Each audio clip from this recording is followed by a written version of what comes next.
طب اول کے نام سے مشہور ہے، یہ زیادہ طب اول کے نام سے مشہور ہوا۔ تو وہ یمن کا بادشاہ تھا، وہ ایک مرتبہ یمن جب سفر پہ نکلا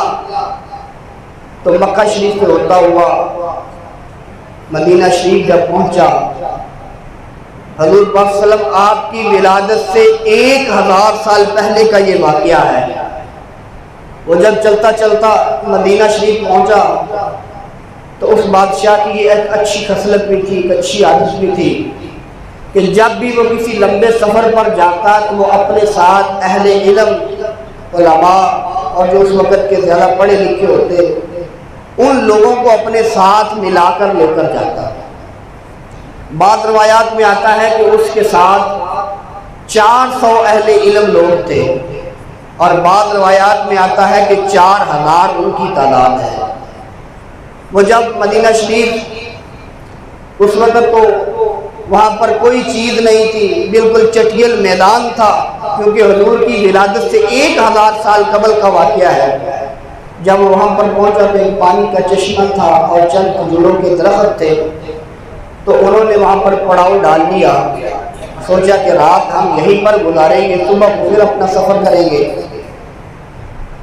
جب وہاں پر رات کو پڑاؤ ڈالا، خیمے لگ گئے، اور اس وقت کے جو انہوں نے علماء کرام اہل علم جو ساتھ رکھے ہوئے تھے وہ اپنے خیمے سے باہر جب چہل قدمی کے لیے نکلے تو اندھیری رات ہے، بالکل سیاہ رات ہے۔ ایک جگہ پر دیکھتے ہیں کہ ایک ہی بہت اعلیٰ قسم کا نور زمین سے نکل رہا ہے اور آسمان کی طرف جا رہا ہے۔ تو انہوں نے کہا یار یہ کون سی جگہ ہے جہاں سے یہ اتنا نور نکل رہا ہے اور آسمان کی طرف جا رہا ہے؟ تو انہوں نے اپنی کتابیں کھول لی، وہ سب اہل علم جو علماء تھے انہوں نے اپنی اپنی کتابیں کھولی، پچھلی آسمانی کتابوں کو بھی کھولا۔ کھولنے کے بعد وہ پوری رات ریسرچ کرتے رہے، حتیٰ کہ صبح کا ٹائم ہو گیا، صبح طلوع ہو گئی۔ صبح وہ اس نتیجے پر پہنچے کہ جہاں پر آج ہم نے یہ پڑاؤ ڈالا ہوا ہے، یہاں پر اللہ کے آخری نبی حضرت محمد مصطفیٰ صلی اللہ علیہ وآلہ وسلم آپ ہجرت کر کے تشریف لائیں گے، اور یہ جو نور والی جگہ ہے جہاں سے نور نکل کر آسمان کی طرف جا رہا ہے، یہاں پر حضور کریم آقا علیہ السلام آپ کا مزار شریف بنے گا، یہاں پر حضور کی قبر بنے گی، قبر انور کی جگہ ہے۔ تو ان میں سے جو علماء تھے اہل علم، ان میں سے جو بڑا عالم تھا نا وہ کہنے لگا کہ بھائی بات یہ ہے کہ آپ نے سفر کرنا ہے بادشاہ کے ساتھ تو کریں، میں تو ابھی یہیں پر رہوں گا اور یہیں پر مروں گا۔ تو باقی جو علماء نے چھوڑے وہ کہنے لگے جب آپ یہاں پر رہیں گے تو ہم بھی یہاں پر ہی رہیں گے، ہم بادشاہ کو کہہ دیتے ہیں کہ آپ جائیں اپنا سفر آگے شروع کریں، تو ہم یہاں پر رہیں گے، اب ہمیں یہاں پر ہی چھوڑ دیں۔ تو ان میں سے جو بڑا عالم تھا اس نے بادشاہ کے ساتھ بات چیت کی کہ ہم جو ہے نا اب یہاں پر اسی جگہ میں رہیں گے، آپ نے آگے جانا ہے تو جائیں۔ تو بادشاہ کہنے لگا کہ کیا بات ہے، ہم نے یہاں پر ایک رات گزاری ہے اور آپ کہتے ہیں کہ اب ہم اس کے بعد اپنی پوری زندگی یہاں پر گزاریں گے، ماجرا کیا ہے؟ کیا یہاں کا پانی بہت اچھا ہے؟ کیا یہاں کی کھجوریں بہت اچھی ہیں؟ کیا بات ہے؟ تو کہنے لگے کھجوریں تو اچھی ہیں ہی ہیں، لیکن اس کے ساتھ ساتھ ایک بہت ہی اہم جو بات ہے وہ میں آپ کو بتانے والا ہوں، وہ یہ ہے کہ یہاں پر ایک مقام ہے جہاں سے نور نکلتا ہے اور آسمان کی طرف جاتا ہے۔ تو ہم نے اپنی کتابیں نکالی اور پوری رات ہم اس کے اوپر ریسرچ کرتے رہے، اور صبح ہم سب علماء اس نتیجے پر پہنچے کہ یہ جو جگہ ہے نا یہاں پر آخری نبی حضرت محمد مصطفیٰ صلی اللہ علیہ وآلہ وسلم تشریف لائیں گے اور ان کا اس جگہ پر مزار شریف بنے گا، قبر انور بنے گی، یہ قبر انور والی جگہ ہے۔ اور اب ہم نے یہ ارادہ کیا ہے کہ ہم اپنی بقیہ زندگی یہاں پر گزاریں۔ وہ بادشاہ کہنے لگا کہ آپ کا پکا فیصلہ ہے؟ جی ہمارا پکا فیصلہ ہے۔ تو اس نے کہا ٹھیک ہے، اگر آپ یہاں پر رہیں گے تو میں بھی پھر یہاں پر ہی رہوں گا، یہاں پر پھر آپ اپنے مکان بنائیں۔ سب لوگوں نے اپنے اپنے مکان بنانے شروع کر دیے۔ بادشاہ نے کہا کہ اپنا مکان آپ نے نیچا رکھنا ہے اور میرا جو ہے مکان وہ 2 منزلہ بنانا ہے، 2 منزلہ مکان آپ نے بنانا ہے، میرے لیے بھی مکان بنا۔ 1 سال کا عرصہ گزر گیا۔ 1 سال کے بعد جب طبع اول الحمیری نے ان سے پوچھا کہ مکان تیار ہو گئے ہیں، انہوں نے کہا جی بالکل مکان تیار ہو گئے، اب ہم اس کے اندر رہیں گے۔ تو ان میں سے جو سب سے بڑا عالم تھا، اہل علم تھا، اس کو یمن کے بادشاہ نے اپنے پاس بلایا اور کہنے لگا کہ یہ جو 2 منزلہ مکان ہے نا، یہ میرا مکان ہے، اور یہ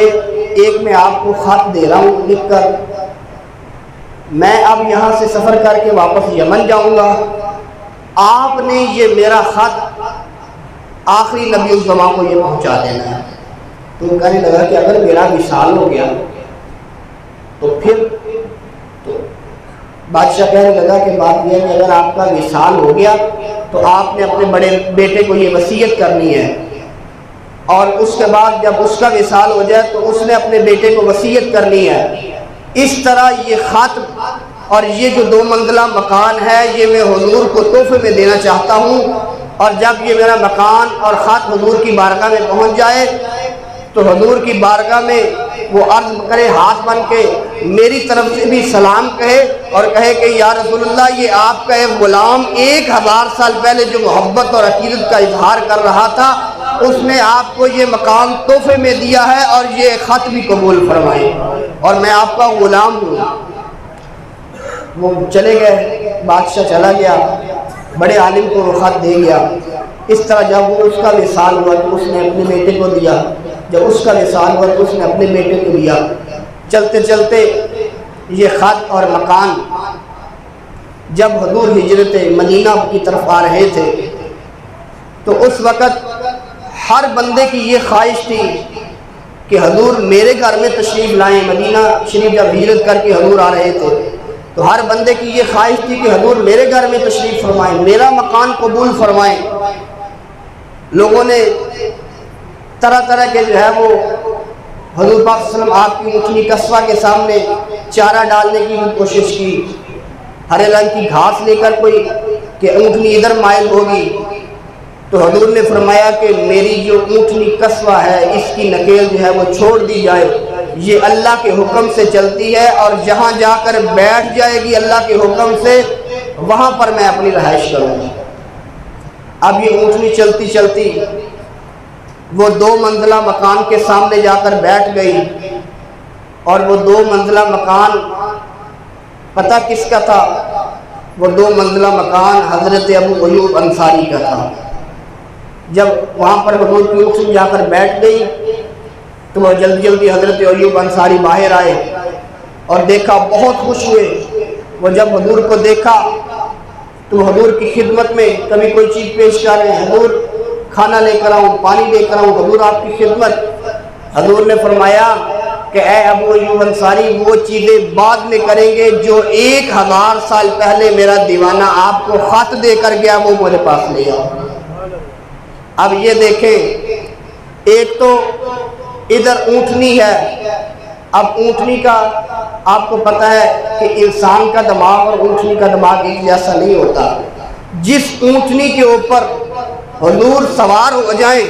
اللہ تبارک و تعالیٰ اس اونٹنی کو اتنا علم عطا فرماتا ہے کہ پھر اس کو بھی پتہ چل جاتا ہے کہ حضور کا مکان کون سا ہے۔ اور جب حضرت ابو ایوب انصاری وہ جلدی جلدی خط لے کر حضور کی بارگاہ میں آئے تو حضور کریم آقا علیہ السلام آپ نے وہ خط پڑھا اور اس کے بعد اس کے لیے دعا بھی کی۔ حضور کریم آقا علیہ السلام آپ کو ابو ایوب انصاری نے بتایا نہیں کہ حضور ایک آپ کا دیوانہ 1000 سال قبل اس طرح نسل در نسل آپ کا خط چلتا ہوا میرے پاس آیا ہے، بلکہ حضور نے سیرت کی کتابوں میں لکھا ہوا ہے کہ حضور نے وہ خط خود طلب فرمایا۔ اب یہ بتائیں کہ جو 1000 سال پہلے دیوانہ حضور کریم آقا علیہ السلام آپ کے نام خط لکھ کر گیا اور حضور تک پہنچا، حضور نے وہ خود طلب فرمایا اگر وہ خط حضور کو پتہ چل سکتا ہے کہ میرا دیوانہ 1000 سال قبل دے کر گیا ہے تو جو ہمارے حضور کریم آقا علیہ السلام کے امتی درود و سلام پڑھتے ہیں حضور اس کو بھی جانتے ہیں، اس کو بھی ہمارا عقیدہ اور ایمان ہے کہ اگر حضور کریم آقا علیہ السلام 1000 سال قبل طبع اول الحمیری کی وہ خط کو جان سکتے ہیں کہ اس کا خط ابو ایوب انصاری کے گھر میں موجود ہے تو حضور اپنی امت کے درود و سلام کو بھی سنتے ہیں، ان کا جواب بھی عطا فرماتے ہیں اور کرم نوازی بھی فرماتے ہیں۔ تو حضور کریم آقا علیہ السلام آپ کی محبت اور عقیدت اس کا اندازہ لگائیں کہ جو صرف حضور کریم آقا علیہ السلام آپ کے وجود پہ حضور کریم آقا علیہ السلام آپ کے وجود کے ساتھ محبت کرتا ہے اس کا یہ عالم ہے، اور جو حضور کریم آقا علیہ السلام آپ کے نام نامی اسم گرامی محمد صلی اللہ علیہ وآلہ وسلم جو اس کے ساتھ محبت کرتا ہے حضور کریم آقا علیہ السلام اس کے اوپر بھی کرم نوازی فرماتے ہیں۔ ایک دفعہ حضرت موسیٰ علیہ